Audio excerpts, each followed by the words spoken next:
오늘 본문을 통해서 여러분에게 말씀을 드리고 싶은 것은 덕과 화평을 위해서 여러분은 교회에 무엇을 하느냐 하는 것을 생각해 보려고 해요. 이 시대에는 교회 안에 분란을 일으키는 것이 무엇인지 하는 것을 생각하면서 당시에 고린도 교회에 분란을 일으켰던 방언과 예언에 대하여서 오늘 말씀을 들어보면서 이 시대에 우리 교회에 적용할 것들을 생각해 보는 그런 시간을 갖고자 합니다.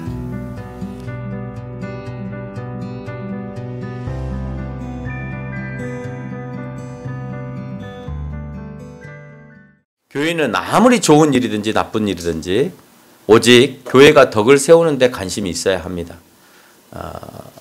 우리가 좋은 일을 한다 하면서도 교회의 덕이 되지 않으면 잠시 교회는 참을 필요도 있는 거예요. 또 교회가 나쁜 일을 함에 있어서 소리가 난다. 그러면 절대 하지 말아야 되는 거죠. 근데 그렇지 않고 무대포로 교회가 그것을 밀어붙이는 경우들이 너무나 많이 있습니다. 덕이라는 말이 국어적 의미도 있지만 신학적인 의미도 있습니다. 그래서 이걸 국어적으로 풀지 않고 신학적인 의미로 풀면 오늘 본문의 입각에서 이 단어의 의미가 그 수준에 맞게끔 원하는 대로 그렇게라는 의미를 가지고 있어요. 그러니까 덕을 세운다라고 하는 것은 그 공동체 수준에 맞게 그 공동체가 원하는 대로 그 공동체가 기뻐하는 대로 가는 것이 덕이에요. 그러니까 그 교회 수준이 작으면 또는 낮으면 낮은 대로 가는 것이 덕을 세우는 거예요. 예를 들면 그런 거겠죠. 그 교회에 다 농사만 지는 할머니들만 살아 계시는데 굉장히 그 세상 돌아가는 것을 아주 수준 높은 말로 한다. 그러면 할머니들은 그 얘기 듣기 싫으니까 집에 다 가버리시겠죠. 또 예배를 드리는 사람들이 다 초등학생이나 유치원이에요. 근데 다 어른들이 하는 말로 얘기를 한다. 그러면 그 아이들은 따분해서 안 듣고 가버리겠죠. 그 말을 얘기하는 겁니다. 그러니까 오늘 덕을 세운다라고 하는 것은 그 공동체가 이해할 수 있게끔 그 공동체가 수준이 맞게끔 하는 것을 의미한다라고 하는 거예요. 우리는 영적인 것을 사모하는 자들입니다. 영적인 것을 사모하지 않고 은사를 사모할 수는 없습니다. 그러면 성령을 통해서 그 모든 은사가 온다고 할 때 우리는 한 성령 가운데에 함께 행동하는 교회들인 거죠. 어떤 사람들 보면 영적으로 행동한다면서 자기만 아주 깊은 영을 체험하고 내 말을 이해하지 못하면 저 사람들은 아주 그 비영적인 사람들이라고 치부하면서 자기와 공동체가 따로 노는 경우들이 너무나 많아요. 근데 그게 아니고 한 영을 받은 교회라면 그러면 영적인 소리를 하는 사람이든 그 소리를 받아들이는 그 공동체이든 똑같이 그것에 대해서 화답하고 대답해야 한 성령 안에서 이루어져가는 교회가 된다라고 하는 것입니다. 교회가 방언과 예언을 받아들일 용의가 없으면 어떻게 하든지 교회에 반영하기 위해서 고집을 세우거나 그것만이 영적인 것이라고 주장하면서 살아가서는 안 된다는 거예요. 그건 그 교회의 덕이 되지 않기 때문에 그래요. 다른 말로 그 교회에 아직 수준이 되지 않기 때문에 안 하는 것이 좋다라고 오늘 얘기하는 겁니다. 방언과 예언을 성령을 통해 하는 성도들이라면 다른 성도들이 평안함으로 받아들일 때까지 덕을 세워가야 하는 것입니다. 대부분 기도를 하는 사람들의 공통점이 내 영이 하나님을 만나서 내 영혼이 빠져나오는 겁니다. 나에게서 빠져나와서 하나님을 만나서 거기서 그 하나님하고 대화를 하고 다시 빠져나와서 내가 다시 회복되어진다라고 표현합니다. 그걸 우리는 흔히 관상기도라고 얘기를 합니다. 그 관상기도는 과거 동양의 무속신앙이나 아니면 힌두교, 불교에서 행해졌던 기도의 방법들이 아람, 지금으로 말하면 이제 이집트 지역이나 아니면 페르시아 지역에 가 있던 기독교의 수도원들이 거기에서 동양의 이 기도의 모습들과 만나서 동양식 기도가 기독교를 취함으로 인해서 동양식 기도를 기독교가 취함으로 인해서 이상한 형태의 기도가 돼버린 거예요. 그래서 그거를 역사적으로 걸러내지 못하고 쭉 하고 오다가 그것이 경건인 것처럼 생각하다가 그게 현대에 와서 폭발적으로 일어나면서 그렇게 해야 신비스럽고 영적인 기도라고 착각하는데 그것은 무당들도 하는 것입니다. 그래서 무당들이 신을 만나기 위해서 눈이 뒤집어지고 막 이상한 소리를 해가면서 신을 접하는 거죠. 귀신을 접하는 거죠. 아기 귀신도 접하고 뭐 조상 귀신도 접하고 뭐 죽었던 처녀 귀신도 접하면서 그 여자의 말을 해가면서 막 설명을 하는 겁니다. 그래야 왠지 신령해 보이잖아요. 그래야 사람들이 벌벌 떨고 이제 노잣돈도 많이 놓고 또 빌기 위해서 돼지 콧구멍에다가 돈도 쑤셔 놓고 뭐 이렇게 해야 자기도 부자가 되니까 이상한 소리를 자꾸 떠들어야 되는데 지금 오늘 바울은 이미 그 당시에 그런 형태의 기도들이 고린도 교회에 있었다는 것을 얘기해 주는 거예요. 이해가 되세요? 그러니까 이미 그 시기에 그 사람들이 동양의 기도의 문화들이 벌써 고린도 교회도 와 있었고 기독교와 이미 지금 만나고 있는 겁니다. 기독교가 점점점 동쪽으로 전파되어지면 수온 운동 가운데는 이게 더 깊이 파고 들어가기 시작해요. 그래서 기독교 내에서도 이와 같은 문제가 발생하는데 현대 교회 안에도 이런 일은 있게 된다. 그래서 무당적인 행위가 교회 안에 있어서는 안 된다라는 겁니다. 내가 기도를 하면 깊이 기도를 하다 보면 거기에 집중이 될 수 있죠. 안 되는 건 아닙니다. 이상한 소리를 하고 막 내가 막 내 몸은 완전히 실신이 되고 왜 무당들 보면은 막 실신된 상태에서 막 땀 찔찔 흘리고 뭐 자기 혼이 빠졌다 들어와서 막 온 정신이 하나도 없는 것처럼 그렇게 살잖아요. 그런 기도를 해야 될 이유가 없음에 대해서 오늘 바울은 우리에게 설명합니다. 오늘 바울은 이제 그 부분을 지적을 하는데요. 14절에 보니까 제가 만일 방언으로 기도하면 나의 영이 기도하거니와 나의 마음은 열매를 맺지 못한다 그랬습니다. 방언으로 기도해요. 내 혼을 빼서 귀신에게 하듯이 하나님을 만나서 기도를 합니다. 근데 내 영은 기도하는 거래요. 왜? 내 영이 하나님을 만나서 기도하는 거니까. 그러나 내 마음에는 열매가 없대요. 근데 이 마음이라고 하는 단어가 지혜나 지식을 얘기하는 거예요. 그 말은 뭐냐? 내가 이성적으로는 무슨 기도를 했는지 알지 못한다는 거예요. 그러면 내 영은 기도할지 모르지만 내 마음은 이성으로 인식하지 못하고 이해하지 못하니까 그럼 무슨 말을 했는지 나는 도무지 알 수 없는 거죠. 그러니까 뭘 못하겠어요. 뭔 말을 했는지 모르니까 통역을 못한다는 거예요. 그래서 오늘 바울은 그렇게 기도하는 사람에게는 반드시 통역하는 자가 있어야 된다라고 선포하는 겁니다. 왜? 내가 영이 빠져가지고 내가 했는지 영이 했는지 알지 못하잖아요. 껍데기는 여기다가 두고 저 신비로운 세계에서 하나님을 만나고 왔으니 내가 무슨 말을 했는지 어찌 알아요? 내 영이 가서 하나님께 기도를 했는데. 예? 그럼 무슨 말을 했는지 모르기 때문에 통역할 능력도 생기지 않음을 오늘 바울은 설명하는 것입니다. 그래서 바울은 방언으로 하나님을 접하는 기도를 하면 통역도 해야 가능한 것이지 그렇지 않으면 이방의 종교의 행위를 따르는 것이고 그렇게 되면 그런 방식을 알지 못하는 다른 교인들에게 전혀 덕이 되지 않는다라고 말하고 있습니다. 방언에 대해서 27절은 구체적으로 다시 설명을 합니다. 방언을 함에 있어서 내가 어떤 말로 방언을 하였으면 나만 아는 것이 아니라 우리가 말하는 것처럼 이걸 알아듣고 서로 이어서 기도하는 사람이 있어야 된다라고 얘기하고 있는 거예요. 알아들어야 돼. 방언으로 있으면 한 성령으로 얘기한 거니까 누군가는 이걸 알아듣고 그 다음 기도를 이어서 할 수 있어야죠. 우리가 한국말로 기도를 해서 자 내가 기도하고 난 다음에 다음 기도하세요 라고 하면 이 사람이 기도가 끝나면 이 사람이 안 한 기도를 이어서 또 합니다. 그리고 마지막에 가서 예수님의 이름으로 기도하는 이런 기도의 형태가 우리에게도 있어요. 마찬가지로 그렇게 했으면 그걸 알아듣고 또 다음 사람이 화답하듯이 기도하고 하는 형태가 있어야 되는데 없다는 거죠. 또한 그것뿐만 아니라 한 하나님 성령으로 한 거기 때문에 통역하는 사람이 있어야 된다라고 계속해서 반복을 하는 겁니다. 그렇지 않으면 교회에서 너희들이 하는 것보다 잠잠하는 것이 낫다. 그렇게 하지 못한다면 너희들이 조용히 있는 것이 낫다라고 설명을 하고 있습니다. 또는 자기와 하나님만 대화해라. 다른 사람에게 굳이 그것을 드러내려고 하지 말고 강조하지 말고 너와 하나님만 조용히 그렇게 대화를 해라 라고 얘기를 하고 있습니다. 그러니까 조용히 대화하는 건 상관없는데 자꾸 교회에 가지고 나와서 그것을 나타내려고 하고 하게 강요를 하고 하는 것에 있어서 그 교회가 다 그렇게 하면 상관없겠죠. 근데 그렇게 안 하는 교회를 향하여서 그렇게 그걸 강요를 한다는 것은 문제가 된다. 바울은 그것까지는 막지 않겠다라고 설명을 합니다. 그래서 15절에서 내 영이 기도하고 찬양하고 내 마음 이성으로 알면서 기도해야 한다고 생각하는 거예요. 우리는 마음이 늘 심장이 있지만 이 서양 사람들의 마음은 항상 머리예요. 머리에 있는 거예요. 머리는 이성을 나타내고 지식을 나타내는 거예요.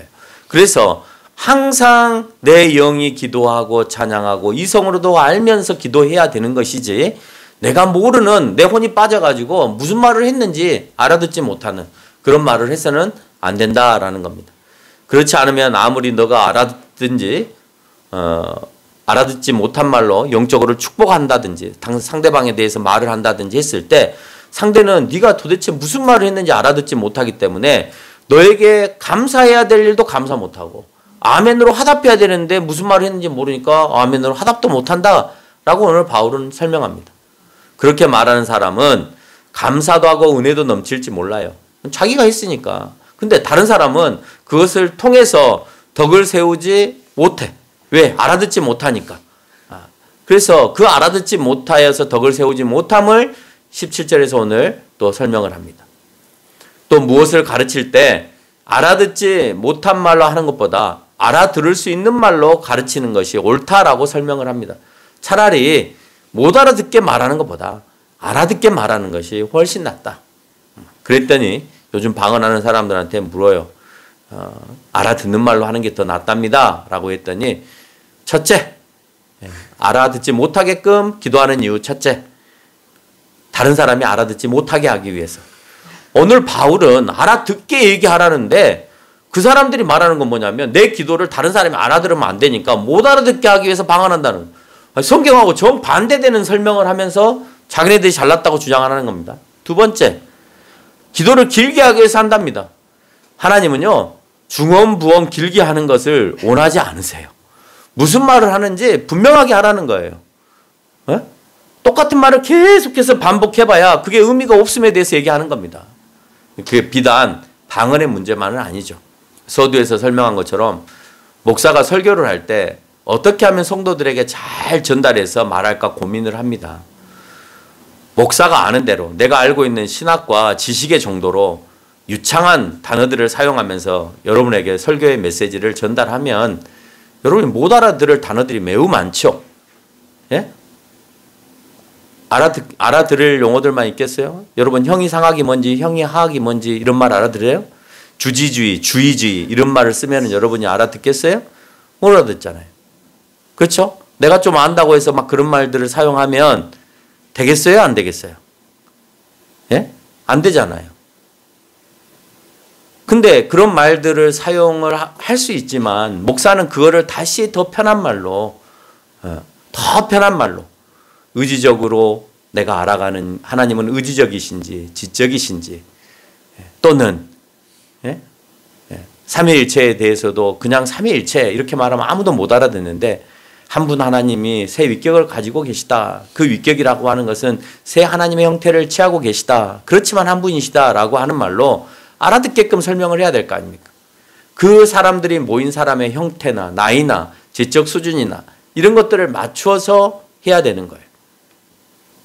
20절의 지혜는 히브리서에 등장하는 푸렌이라는 단어를 사용합니다. 이 히브리어의 푸렌은 민감한 본성이나 동정 어린 감정을 얘기해요. 즉 이 말은 성도들을 어린아이를 만지듯이 민감한 감정으로 대하라는 거예요.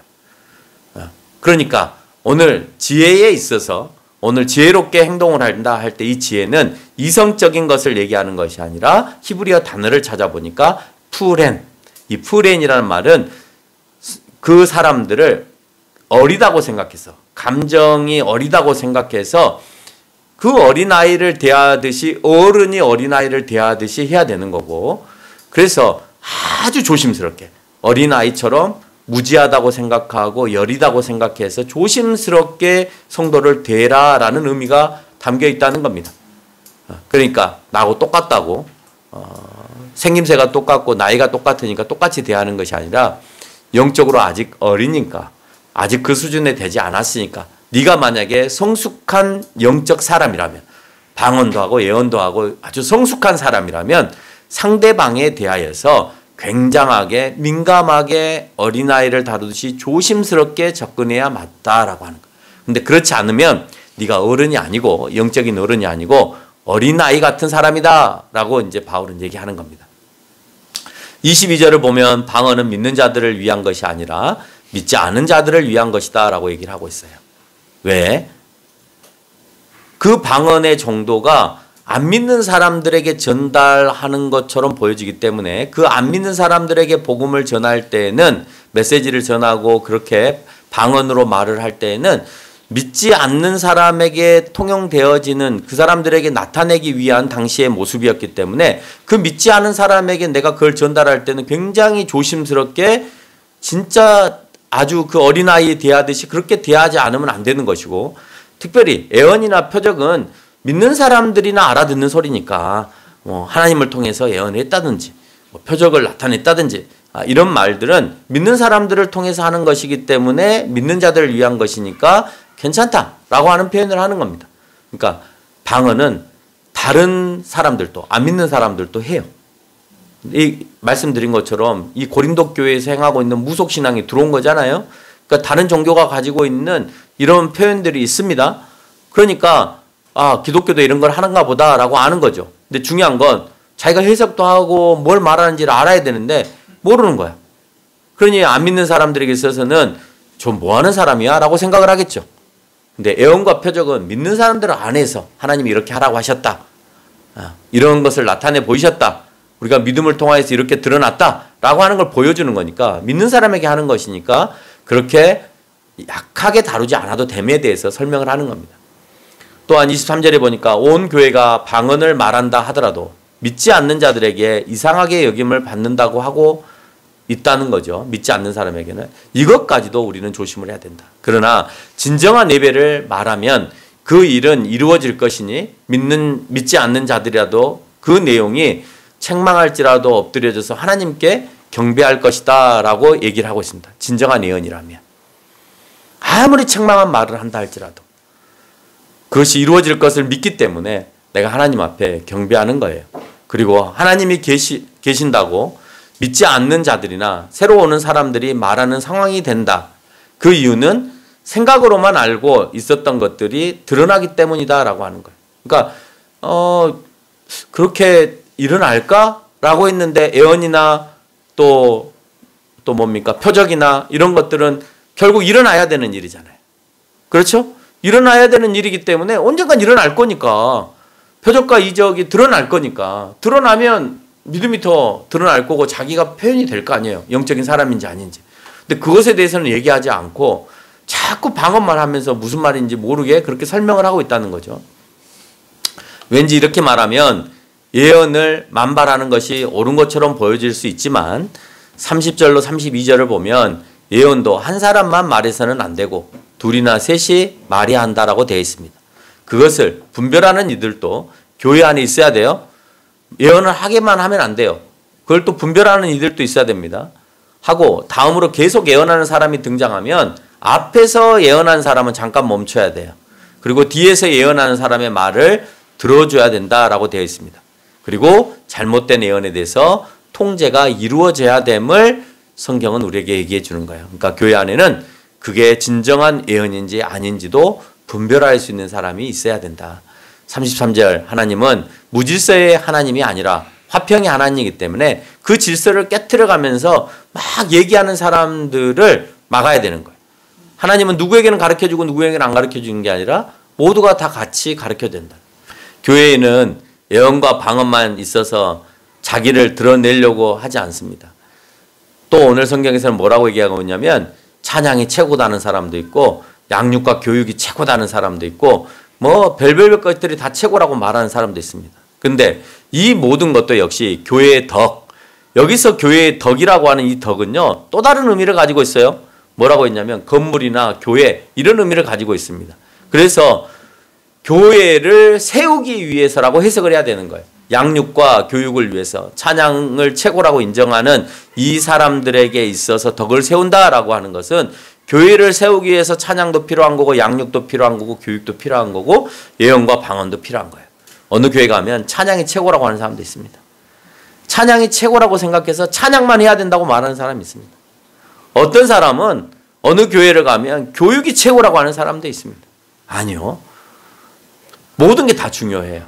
그러나 그 모든 것들을 함에 있어서 덕을 세우지 못하면 아무 의미가 없다라고 하는 겁니다. 마지막으로 교회의 덕을 세우는데 바울은 고린도 교회를 향하여 여자들에게 교훈합니다. 34절로 35절을 보면 교회에서 여자들에게 잠잠하라 말합니다. 그러면 지금도 교회에서는 잠잠해야 될까요? 여러분 교회 여자분들 오시면 교회에서는 좀 조용하십시오. 성경에 그렇게 나와 있으니까. 또 디모데전서 2장 11절에서도 보면 여자는 일체 순종함으로 조용히 배우라 그랬습니다. 그런데 그런 의도로 표현한 것이 아니다라고 하는 것입니다. 2000년 당시에 유대의 전통에는 여인들은 남편에게 속해 있었습니다. 그러니까 남편이 결정하는 대로 여인들이 따라갈 수밖에 없죠. 우리나라도요. 3, 40년 전만 하더라도 남편이 하는 대로 그냥 부인이 따라갔습니다. 근데 2000년 전입니다. 2000년 전이면 당연히 남편이 하는 대로 부인이 따라가죠. 왜? 여인들의 힘이 없으니까 그 당시에는. 그런데 그리스나 로마는 조금 달랐습니다. 거기는 이미 민주주의라고 하는 제도가 이미 있었고 남녀의 평등을 외치던 시대였기 때문에 남성과 여성이 동등한 고난을 가지고 있었고 그 고난을 가지고 교회에 들어온 거예요. 그래서 그 문화가 교회에 들어와서 어지럽힌 거예요. 고린도 교회 유대인들에게 있어서는 남성 위주로의 교회가 형성이 되고 있는데 고린도 교회의 그 지역에 사는 사람들은 그리스 로마 문화가 들어와서 원래 가지고 있었던 유대 문화를 흔들어 놓으니 교회 안에 갈등이 생길 수밖에 없잖아요. 이 갈등을 오늘 바울은 막고 싶은 거예요. 아무리 여성이 발언을 할 수 있고 우월한 위치에 있다 하더라도 지금 이 교회 상황에서는 너희 동네가 그렇다 하더라도 그래도 너희들은 좀 자중했으면 좋겠다고 질서를 잡아주는 거예요. 여자도 해도 된다 했을 때 일어날 수 있는 교회에 문제가 발생할 수 있으니까 그 교회 공동체 덕을 세우기 위해서 못하게 한 거라는 거예요. 다시 말해서 이 교회에 여성들의 발언권이 있는데 역으로 오늘 목사가 성경을 문자적으로 해석을 해서 여성들은 조용해라 그러면 누가 덕을 못 세우는 거냐? 목사가 덕을 못 세우는 거예요. 그렇잖아요. 왜? 이 시대에는 남성이나 여성이나 똑같이 얘기하기 때문에 그래요. 그러니까 성경을 그때 그 당시에 왜 그렇게 표현했는가를 알아서 그 의도를 지금 현재에 잘 적용해야 되는 것이 맞는 것이지 문자적으로 해석하면 오늘 여자들은 교회에서 한마디도 해서는 안 되는 것입니다. 이해가 되세요? 얼마든지 자유롭게 여성도 대하고 남성도 대하고 그러나 누군가가 결정을 해야 될 상황에 있어서는 저는 이제 이 시대는 그런 것 같아요. 과거에는 누군가가 결정을 해야 될 상황에서는 남성이 결정을 내리면 좋았지만 왜 사회활동을 많이 했기 때문에 근데 지금 여성들도 사회활동을 많이 하기 때문에 그 분야의 전문가가 여성이냐 남성이냐에 따라서 결정을 내려주면 좋아요. 그래서 제가 늘 주례를 가면 그런 말을 합니다. 야, 너희들 처음부터 결혼하면 경제권 잡으려고 열심히 노력하지 마라. 경제권은 경제를 잘하는 남편이나 아내 중 둘 중에 한 사람이 잡으면 되는 거야. 돈을 어떻게 쓸지도 모르고 모을지도 모르는 사람이 경제권 쥐고 있어봐야 뭐 할 거예요? 흥청망청 다 써버려. 네? 그런 사람에게 경제권 주면 완전 그 사람은 늘 빈털터리가 돼버리죠. 그런데 조금 전략할 줄도 알고 먹을 줄도 알고 새 나가는 구멍도 막고 이렇게 살아가는 사람이 남편이면 남편이 하는 거고 그게 여인이면 부인이 하는 거예요. 근데 딱 정해서 남자가 잡아야 된다. 못 잡으면 바보다. 여자가 잡아야 된다. 신혼 초기에 못 잡으면 영원히 못 잡아서 너 끌려다닌다. 이런 말에 현혹될 필요가 없다는 거예요. 그래서 늘 얘기하는 것은 돈 관리를 잘하는 사람이 그 경제권을 가지고 잘 가면 된다라는 얘기입니다. 이런 차원에서 예언을 말하는 여인들이 많이 있어서 권면을 했을 가능성이 높다는 거예요. 또한 남자들의 발언이 있는 가운데 여성들이 드세게 말하는 것. 여성들의 발언을 제지시켜서 교회 질서를 좀 바로잡고자 하는 그런 의도가 있었다는 겁니다. 어쨌든 당시의 여성은 남편에게 속한 개념이 강화했기 때문에 이런 발언을 했을 가능성과 또 여성의 발언이 강해서 못하게 했을 가능성이 높다라고 하는 겁니다. 남편들이 함으로 굳이 여성들까지 나서서 할 필요가 없다는 것을 오늘 설명해 주고, 본문을 통해서 바울은 여성 차별적 발언을 했다라고 단정하기는 어렵고, 오늘 현대적인 입장에서 보면 왠지 여성 차별적인 분위기가 있죠. 그러나 2000년 전에 왜 그 말을 했을까를 보면 그 당시에는 다 그렇게 표현했다는 겁니다. 도리어 이방의 문화로 인해서 기존의 교회 문화가 어지럽혀지는 것을 바울은 원하지 않았다라고 우리가 봐야 된다는 것이. 어쨌든 문맥의 흐름으로 봐서 고린도 교회에서 여성의 목소리가 교회에 덕이 되지 않았던 것이 사실인 것 같고, 그 덕이 되지 않은 것을 덕이 되게끔 오늘 바울은 권면하고 있다라고 하는 겁니다. 결론을 맺겠습니다. 우리 교회에 덕을 세우는데 우리는 무엇이 불필요할까 하는 걸 생각해 봐야 돼요. 우리는 뭐가 불필요한지. 교회에 서로 다 이해하고 살아가는 데서 뭐가 불편한지. 교회에 막 뭔가를 특별한 것만을 내세우고 그것이 전부다라고 외치는데 성도들이 다 불편해해. 그러면 그것도 그만둬야 되겠죠. 그래서 교회를 세우는 것이 무엇인지 아닌지를 우리가 고민을 해야 된다. 자신이 잘하는 것을 하고 싶은 것은 강요하고 자꾸 드러내는 것은 옳지 않은 결론이다라고 하는 것입니다.